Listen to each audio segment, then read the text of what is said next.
How's it going? It's Griffin House. Welcome back to the podcast that never really got started. I'm back again. I think I figured this thing out and what I want to do.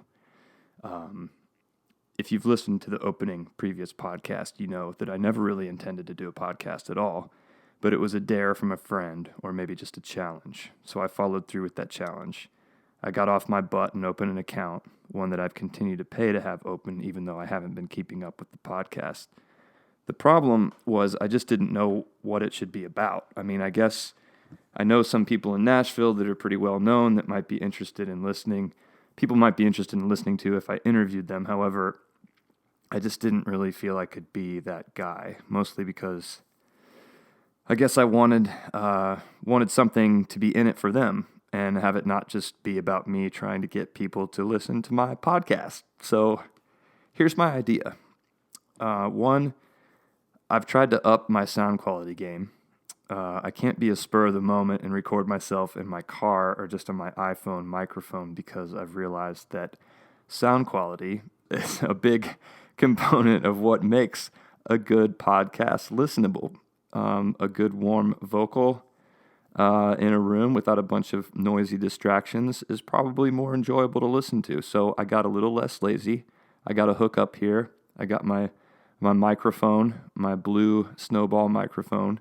I was going to use my SM7 that I use in the studio, but that mic wasn't working with my computer setup for whatever reason. Seems to be an USB issue. Anyway, I digress.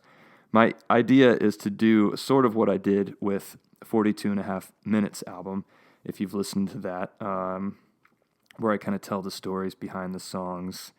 That one might have been a little heavy-handed, but I'm going to tell my stories and give some insight on every song from my catalog. That's my plan for my podcast. I'm going to talk about how the songs were recorded, where they were recorded, how it was written, what it was about, anything and everything I can remember, and also maybe any stories I can remember to include. So I'd invite you to send me some questions about specific songs, and you can do that via my social media pages. For Instagram, it's Griffin Wade House. For Facebook, it's just Griffin House. Twitter, it's Griffin House. Website is griffinhousemusic.com. Gosh, there's a lot of different variations. Too bad I couldn't have streamlined that a little bit more, but hey, I did the best that I could. So hopefully you send me those questions in advance. I can field them in time and possibly include them in the podcast going forward. This is going to be my first one. So I'm going to start each session by playing the recording of the song. No, I'm not going to do that. I'm going to talk about it first, and then at the end, I'm going to play the song. I think it might be too much to play the song first and then talk about it and then play it again. So I'll tell the stories, and then I will play the song. And that way you kind of get a twofer. You get to hear the stories and then follow it up with the deep, pleasurable sensation of listening to the songs from my catalog. But this is good because I tell the stories of my songs at my shows, and this is an opportunity to go more in depth and talk about them. So, although it's not technically my first song, I recorded an album in college called No More Crazy Love Songs, and I made a record called Upland when I moved to Nashville in 2003. This song, the first one, Amsterdam, is the first song from my first official release on a record label, so it seems like an appropriate place to begin. I moved to Nashville in February of 2003 after a brief stint in Philadelphia after college. I left Philly after striking out at my first attempt at the music business out there. I spent the holidays at home in Springfield, Ohio with my mom, and then I moved into a place called the Windsor in Nashville with my college buddies, Donnie and Rusty. We always used to call it the Windsor because it sounded like it should have an accent attached to it. Anyway, there were 4 of us in a 2-bedroom apartment. I think for the first month or 2, I slept in a sleeping bag in front of a little gas fireplace that was the only source of heat in our apartment, minus the space heaters that probably Rusty and JR had in their rooms. But we didn't have those, so I slept in front of the gas fireplace. This place there was no way it was up to code. But we had another roommate, JR, who had a little baby Taylor guitar, and that's where I discovered the opening notes to Amsterdam. I'd come home late one night, as I recall, from the graveyard shift at Legends Gifts downtown where I was working in Nashville selling trinkets on Broadway into the wee hours, and I'd drive home, which back then only took about 5 minutes. Now it takes about half an hour through all the traffic. And I think I did the High Life Shuffle. The High Life Shuffle would consist of meandering down the back alley to Circle K, picking up a tall boy of Miller High Life and sipping it while shuffling back home down the alley. I'd sit outside on the stoop of the Windsor and mess around on the guitar. The melody of the lead guitar part just kind of jumped out. I had a Roland 16-track digital recorder upstairs in the apartment, and I would often quietly work on the recordings on my headphones late at night while everybody else was getting some sleep. I remember laying down the guitar line that I'd come up with, and then I think the next day I figured out the chords that matched up with the guitar line, and I laid that down, and then I just made up some words. I went to Amsterdam, I got so lost down the way. And I just kind of wrote the song from there. That melody seemed to fit perfectly, and I wrote the rest based off of that. And here's where you might be disappointed. I never actually have been to the city of Amsterdam. Shocker. I had the opportunity to go when I was in Europe studying abroad in Luxembourg. I did an exchange program over there. And a lot of the students seemed really interested to go to Amsterdam, but I think that was mostly to check out the red light district and maybe some weed. Although sex and partying were both things I was very interested in as a 20-year-old college student, I had a steady girlfriend at the time who was also in Luxembourg on the exchange program, and I was more of a beer person, so I never made it to Amsterdam. But being a creative writing major, Amsterdam seemed to be like kind of a perfect metaphor for anyone who's indulged in any form of debauchery or gone down the quote-unquote crooked path, to quote myself in the song. And then afterwards maybe had some feelings of remorse or repentance after going down the crooked path, metaphorically speaking, in Amsterdam.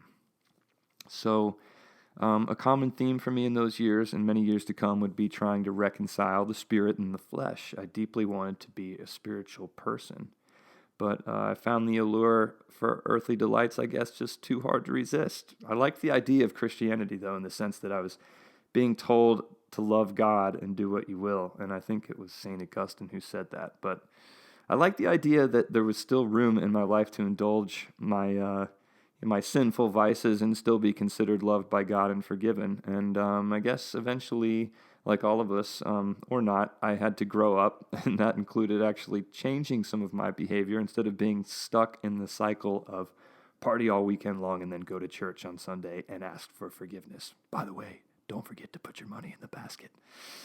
I do my best these days just to be healthy all around, and most of these religious things, all of religion just looks like a bunch of hypocritical BS to me. I guess that's the long and short of it. So I'm still not much of a weed person, even though I've tried to like it, and I'm married with two kids. So if I end up in Amsterdam anytime soon, it will be to play a show and check out the art and architecture and cool waterways. But I doubt there will be much of a crooked path involved. I'm probably more on the straight and narrow now than I ever was.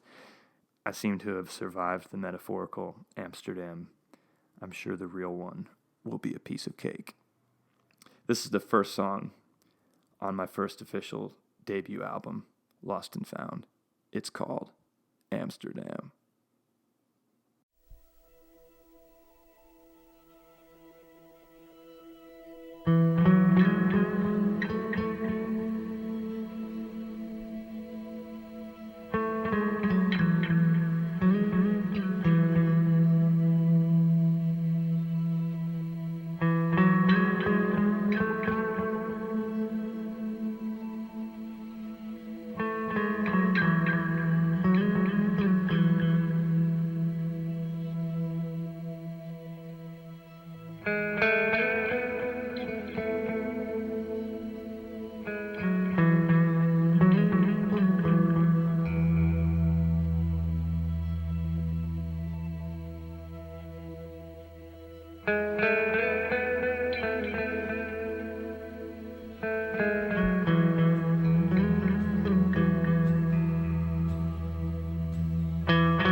went to Amsterdam.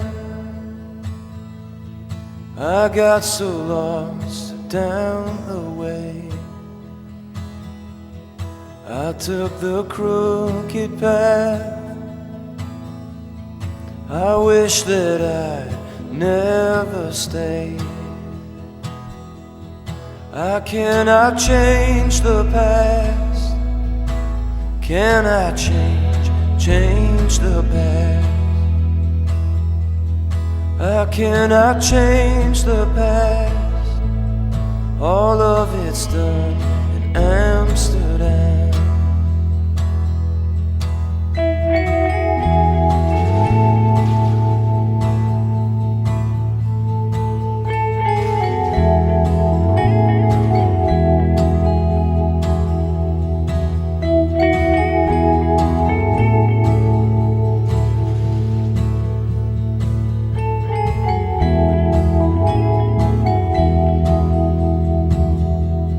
Ticket in hand to leave.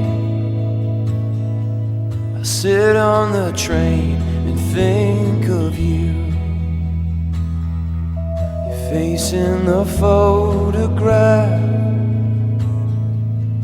I run my finger down your cheek. I cannot change the past.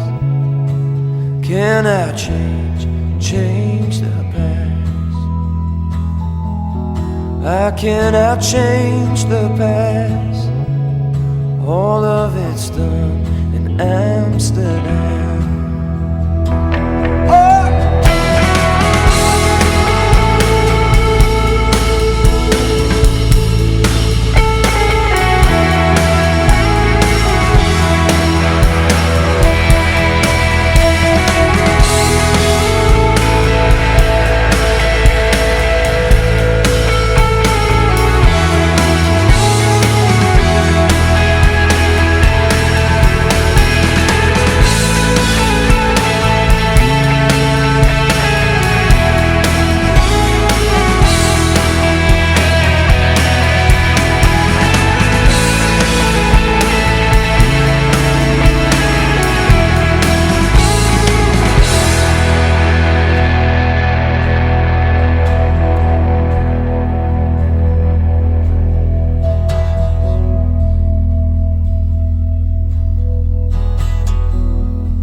Cannot change the past. All of it's done in Amsterdam. That's Amsterdam, ladies and gentlemen. Thanks so much for tuning in to Stories in Song, a podcast by me, Griffin House. Talk to you next time where we explore yet another track. By yours truly. Cheers.